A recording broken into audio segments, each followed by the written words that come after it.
사도 바울이 루스드라에서 그 발을 쓰지 못한 한 사람이 있는데 걷지 못하고 걸어본 적이 없는 사람. 근데 바울이 9절 보니까 그를 주목하여 보니까 구원받을 만한 믿음이 그에게 있더라 하는 겁니다. 그래서 그의 믿음으로 명령해서 일으키는 겁니다. 그 사람들이 막 이 바울의 행동을 보고 너무나 놀라워서 그를 신로 모시려고 신로 예물 같은 걸 갖다 바쳤어요. 그러니까 14절 보니까 두 사도 바나와 바울이 듣고 옷을 찢고 무리 가운데 뛰어 들어가서 소리 질렀습니다. 이르되 여러분이 어찌하여 이런 일을 하느냐? 우리도 여러분 같은 성령을 가진 사람이라. 여러분에게 복음을 전하는 것은 이런 헛된 일을 버리고 천지와 바다와 그 가운데 만물을 지으시고 살아계신 하나님께 돌아오게 합니다. 복음을 전하는 겁니다. 그들이 은혜 받지 않습니까? 충만하게. 어떻게 사람이 저렇게 나면서부터 걷지 못하고 걸어본 적이 없는 이 사람을 일으킬까? 충격받았다. 그런데 이 충격받고 기뻐서 어쩔 줄 모르는 사람들에게 유대인들이 이 소문을 듣고 이 사람들이 예수를 믿지 못하게 하려고 안디옥과 이고니에서 와서 무리를 충동했어요. 충동.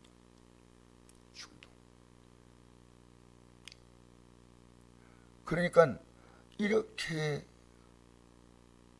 바울과 그다음에 여기 보니까 바나바 두 사람을 막 신처럼 막 모시려고 했던 그 사람들이요, 돌을 쳐서 바울을 쳐서 죽은 줄 알고 쇠로 내쳤다는 내용이 나옵니다. 이 사람들이 충동을 받는다는 게 굉장히 무서운 겁니다. 성경을 보십시오. 민수기 14장에도 12정탐꾼이 있는데 두 정탐꾼의 보고와 10정탐꾼의 보고가 달라요. 그래서 충동을 받아요. 10정탐꾼의 말을 듣고 따라간 사람들은 가나안 땅에 한 명도 못 들어갔다는 겁니다. 우리는 지금 믿음의 중대한 기로에 있다고 해도 과언이 아닙니다. 왜냐하면 사람을 따라가는 거, 사람 절대 아니에요. 하나님 말씀을 따라가야 합니다. 그래서 바울과 바나바가 그 사람들이 신로 모시려고 하니까 막 옷을 막 찢었어요. 옷을 찢었어요. 하나님 말씀 따라가자. 여러분, 우리에게 꿈은 하나입니다. 우린 지금 사람 따라가면 안 됩니다. 어떤 목사 따라가도 안 돼요. 그가 하나님 말씀을 전하면 따라가. 아니면 그 끝이에요. 충동받으면 안 돼요. 이 말씀 따라가야 돼요.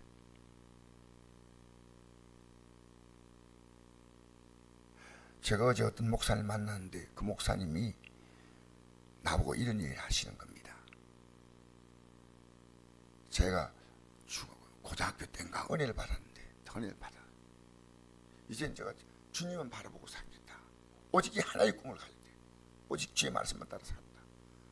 그래서 그때부터 저 구름이 있으면, 구름이 있고 해가 있고 이러면요, 저 위에 주님이 계시는 거야. 주님 저를 천사를 보내서, 심지어 이랬답니다. 주님, 저는요 애인이 없습니다. 천사를 저인데 보내주셔서 제가 마치 애인처럼 천사와 같이 이렇게 지내게 해달라고 고개를 이렇게 들고 이렇게 주님을 바라봤대요. 군대를 갔는데, 군대 가서 늘 이렇게 주님을 바라봤더니 고개 뻣뻣이 들고 있다고 막. 그렇게, 나 왜 그렇게 교만하냐? 교만한 게 아니고요, 저는요 주님 바라보니. 그래가지고 오늘 실컷 두드려 맞았대요. 주님을 바라본다. 어딜 만나도 말씀을 바라본다. 주 뜻대로 남은 생을 살겠다. 그래서 저도 그 목사님을 내가 처음에 내가 이 목사님 보니까 보기를 바빠하게 두고 있어요. 지금도. 그래서 목사님, 내가 목사님 처음 만났을 때 약간 교만하게 봤습니다. 근데 대해 보니까 아니요, 그렇게 온유할 수가 없어요. 단지 고기를 바빠하게 된 거예요. 사도 바울이 죽은 줄 알고 사도 바울을 돌을 쳐서 그렇게 그 시해로 끌어내쳤다가 있습니다. 그런데 하나님이 이 바울을 일으키시는 겁니다. 바울이 사람들에게 이렇게 권했습니다. 우리가 하는 날 들어가려면 많은 환난을 겪어야 한다. 여러분, 믿음 생활하는데요, 우리 주님 뜻대로 산다면 저는 쉬운 길이라고 생각하지 않습니다. 주님이 가신 발자취 따라가는 거예요. 사람 충동 와서 이 말 들으면 이렇게 하고 저 말 들으면 저렇게 하고 큰일 납니다. 우리는 진리에 딱 눈을 뜨고 이 진리 길을 갑니다. 믿음의 길은 고독합니다. 좁은 길이에요. 사도 바울이 이걸 깨달았습니다. 깨달았어요. 하늘나라에 들어가면 많은 환난을 겪어야 한다. 여러분, 마태복음 5장 10절에 보니까 을을 위해 박해를 받는 자가 복이 있나니 천국이 그들의 것이며 나를 인하여 너희를 박해하고 하는 자 있으면 기뻐하고 즐거워하라. 내가 잘못해서 박해받는 것은 그건 말할 것도 없죠. 내가 잘못해서 하는 것은 그건 내 잘못이니까.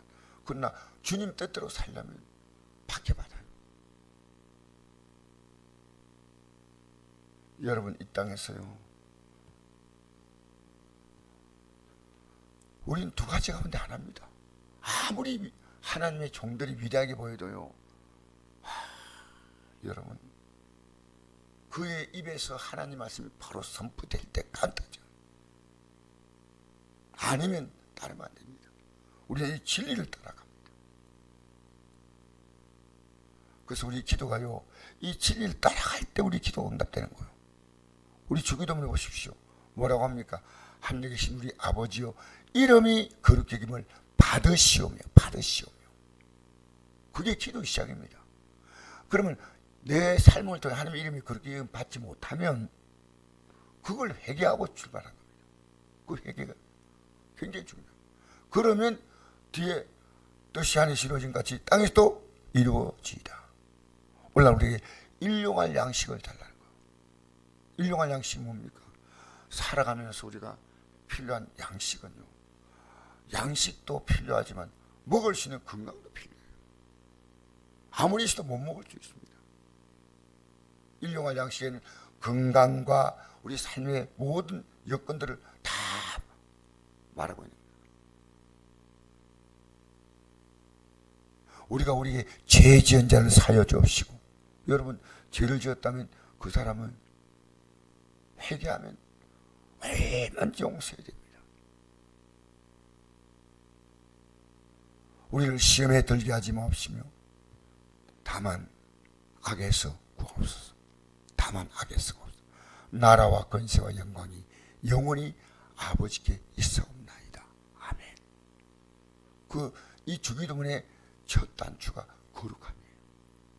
하나님의 이름이 거룩히. 여러분, 사람 따라가는 거 아니에요. 사람 충동받아면 안 됩니다.